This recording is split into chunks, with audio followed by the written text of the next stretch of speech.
इस ज़माने में जो है मुंशी प्रेमचंद ने एक अफ़साना लिखा था जिसका नाम है कफ़न।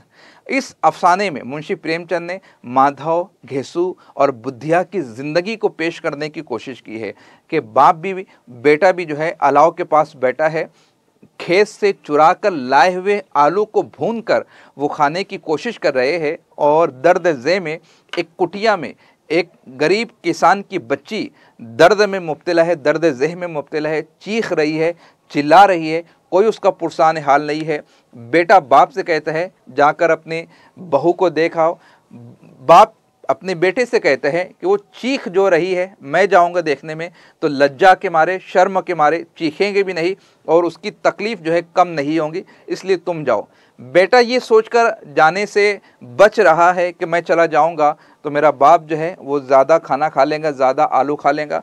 और सुबह सवेरे जब वो कुटिया में जाते हैं तो ढेर सारा खून, ब्लड वगैरह नज़र आता है। बुधिया जो है इस दुनिया से इंतकाल कर चुकी है। न सिर्फ बुधिया रहलत पाती है बल्कि उसके शिकम में परवान चढ़ने वाला बच्चा भी इस दुनिया में आने से पहले मौत से हमकनार हो जाता है। और फिर वो माधव और घेसू जो है अपने इलाके में निकलते हैं कफ़न जमा करने के लिए। सिक्के सिक्के जमा करते हैं। जब 5 रुपया उनके पास जमा हो जाता है तो एक जगह पहुंचते हैं, शराब पीते हैं, कलेजी वगैरह खाते हैं और आखिर में जो कुछ भी खाना बच जाता है एक फ़कीर को देते हैं और कहते हैं कि बुधिया की आत्मा को शांति मिलेगी। इस तरीके से कफ़न में जो दर्द गम पेश किया गया है जब आप पढ़ेंगे तो उसे महसूस कर सकते हैं। और मुंशी प्रेमचंद ने उसी दर्द गम पर मबनी कहानी के ज़रिए से एक गरीब किसान या एक गरीब इंसान की मफलुकुल हाली, उसकी बेचैनी, उसके पास जो नज़रिया है वो जान रहा है कि उसकी जान को ख़तरा है,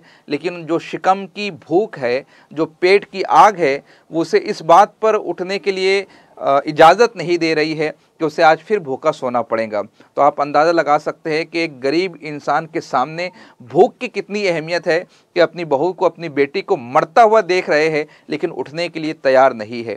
उसके अलावा फिर उसका दूसरा अक्स, दूसरा चेहरा भी आप देख सकते हैं कि वो कितने नालायक, कितने बदमाश है। समाज, सोसाइटी ने उनको नाकारा करार दिए है। उनको काम उस वक्त मिलता है जब कोई कर्मचारी मौजूद नहीं होता है, जब कोई मजदूर मौजूद नहीं होता है, क्योंकि 2 लोग मिलकर भी एक का काम नहीं करते हैं। एक तीसरी सच्चाई यहाँ पर यह बताने की कोशिश की गई है कि ज़मींदार हो या नवाजने वाले हो या सिक्का उठाकर उसकी तरफ फेंकने वाले हो, वो उसके कफन के लिए सिक्का नहीं दे रहे हैं। वो समाज को, सोसाइटी को ये बताना चाहते हैं कि देखो वहाँ बुधिया की लाश पड़ी है तो आखिरी कफन जो है फला साहूकार ने, फला सेठ साहब ने दिया है। यानी कि वो समाज, सोसाइटी की नज़रों में अच्छा बनना चाहते हैं। वो किसी को कफन पहनाना नहीं चाहते बल्कि वो अपना जो हुलिया है या उनका जो लिबास है वो वाइट कॉलर बनकर हमारे सामने आना चाहते हैं। तो अलग अलग एंगल है, अलग अलग नज़रिया है और ये बताने की कोशिश की गई कि एक औरत जो है एक छत को जो है वो घर में तब्दील करती है और लोगों के पेट की आग को बुझाने की कोशिश करती है। पढ़िएगा, बड़ा जो है उसके अंदर सारी तमाम तर चीज़ें हैं। वो ज़िंदगी की जो तल्ख हकीकत है या समाज की जो कड़वी सच्चाई है वो आपको देखने को मिलेंगे कि जिस तरीके से आज भी बच्चों को एक बैग और चंद ब्याज़ें देकर बड़े बड़े अखबारात में सुर्खियाँ बटोरने की जो कोशिश की जाती है, अगर आज भी मुंशी प्रेमचंद होते तो ऐसे दोगले अदारों के ख़िलाफ़ वो यकीनन अपना कलम उठाते।